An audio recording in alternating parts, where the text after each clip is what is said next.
আজকে আমি আপনাদের সাথে শেয়ার করব কিভাবে ফ্রেঞ্চ ফ্রাই বানিয়ে ৬ মাসের উপরে ডিপ ফ্রিজে রেখে আপনারা খেতে পারবেন। এটার সংরক্ষণ পদ্ধতি এবং এটার ফুল রেসিপি এ টু জেড, এটার যে স্টেপ বাই স্টেপ কিভাবে আপনি মানে এটা রেডি করবেন, এইটার রেসিপি দিব। এই জন্য লাগবে আপনার বড় বড় সাইজের আলু, এটা হল্যান্ডের আলু। তো এই হল্যান্ডের আলুই লাগে মূলত হচ্ছে ফ্রেঞ্চ ফ্রাই বানাতে। আমি এখানে বড় বড় সাইজের আলু দেখে বেছে নিয়েছি, কারণ বড় সাইজের আলুটাই হচ্ছে ফ্রেঞ্চ ফ্রাই দেখতেও সুন্দর লাগে, ভালো লাগে। তো আমি সবগুলো আলুকে এভাবে বসে বসে ধৈর্য সহকারে ছিলে নিচ্ছিলাম। এটা অনেক টাইমের ব্যাপার, অনেকগুলো আলু যদি আপনারা একসাথে করতে চান তো অনেক টাইম লাগে।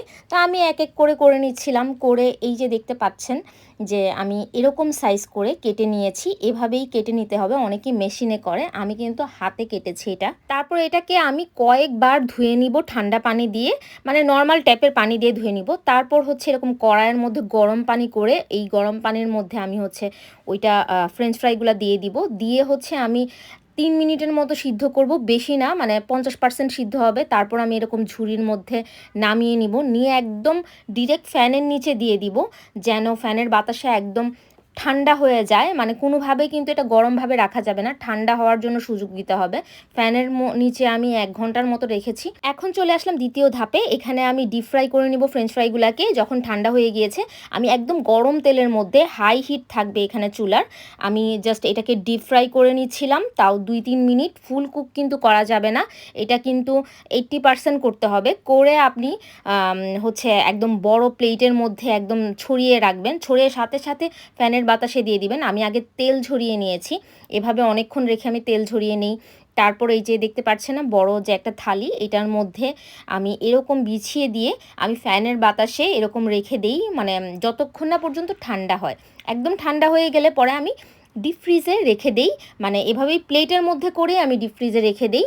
তারপর পরের দিন আমি ডিপ ফ্রিজ থেকে বের করে আমি জিপার ব্যাগের মধ্যে ভরে নিব সবগুলা। আমি জিপার লক ব্যাগগুলাতেই ভরি, কারণ এখানে ইয়ার ঢুকে না ভিতরে, তো মানে বাতাস ঢুকে না ভিতরে।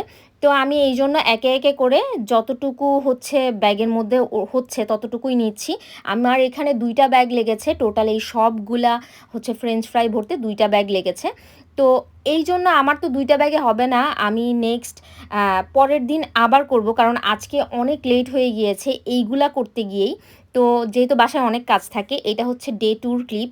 এই ডে টুর মধ্যেও আমি এতগুলা আলু কেটেছি, কেটে আবার same to same step follow করেছি। প্রথমে সিদ্ধ করেছি, তারপর পানি ঝরিয়ে এটাকে আমি মানে বাতাসের মধ্যে রেখেছি। তারপর হচ্ছে এটাকে আমি আবার ফ্রাই করে নিয়েছি, নিয়ে আবার এভাবে ছড়িয়ে দিয়ে একদম ঠান্ডা করে নিয়েছি। তারপর হচ্ছে আমি ডিপ ফ্রিজে এভাবে প্লেটে প্লেটে করে রেখে দিয়েছিলাম। আর এইটা হচ্ছে পরের দিনের ক্লিপ। আমি বাকি প্লেটগুলো বের করে এরকম জিপার ব্যাগে আমি ভরে নিয়েছিলাম। আর এখানে আমার টোটাল 4টা প্যাকেট হয়েছে, মানে আমি 2 দিনে 4টা প্যাকেট করতে পেরেছি। প্রায় 6 কেজির মতো এখানে ফ্রেঞ্চ ফ্রাই আছে, যেটা আমি এরকম প্রসেসিং করে আমি আমার ডিপ ফ্রিজে রেখে দিব এবং আমি 6 মাস ব্যাপী খেতে পারবো। এই যে আমি আপনাকে আমার ডিপ ফ্রিজের লুকটা দেখাচ্ছি, যে আমি এখানে 3টা প্যাকেট রেখেছি, জায়গা হচ্ছিল না তাই আরেকটা ডালার মধ্যে রেখেছি। তো এখানে আবার আমার ইস্ট আছে, আমার হুইপড ক্রিম আছে, এখানে চিজ আছে, আর এর নিচেরটাতে সসেজ আছে, এর নিচে আবার টমেটো রেখেছি আমি। তো এখানে অনেকগুলো বক্স আছে, এখানের মধ্যে সব কিছু জিনিস, নিচে হচ্ছে মাছ মাংস, আর এখানে হচ্ছে আমার ফ্রেঞ্চ ফ্রাই, তারপর পরোটার বক্স, অল্প করে যে মশলা রাখি ওই মশলার বক্স, আবার বড় বড় বক্সগুলোতে ভরে ভরে মশলা, মানে আদা রসুন বাটা এইগুলা, আর হচ্ছে আমার তারপরে কি বলে বাটারও আছে, আরও অনেক কিছু আছে, মানে যা আমরা রাখি হচ্ছে সংরক্ষণ করে। আর এখন দেখাবো আপনাদেরকে কিভাবে ডিপ ফ্রিজ থেকে ডিরেক্ট বের করে আপনারা ফ্রেঞ্চ ফ্রাই ভেজে খাবেন। তো এই জন্য পরিমাণ মতো তেল দিবেন, তেলটা একটু বেশিই দিবেন ডিপ ফ্রাই যেন হয়। তো আমি কিন্তু ফ্রেঞ্চ ফ্রাইটা আগে থেকে বের করে রাখি নাই, আমি ডিরেক্ট ডিপ ফ্রিজ থেকে বের করে একদম গরম, মানে একদম গরম তেলের মধ্যে দিয়ে দিই।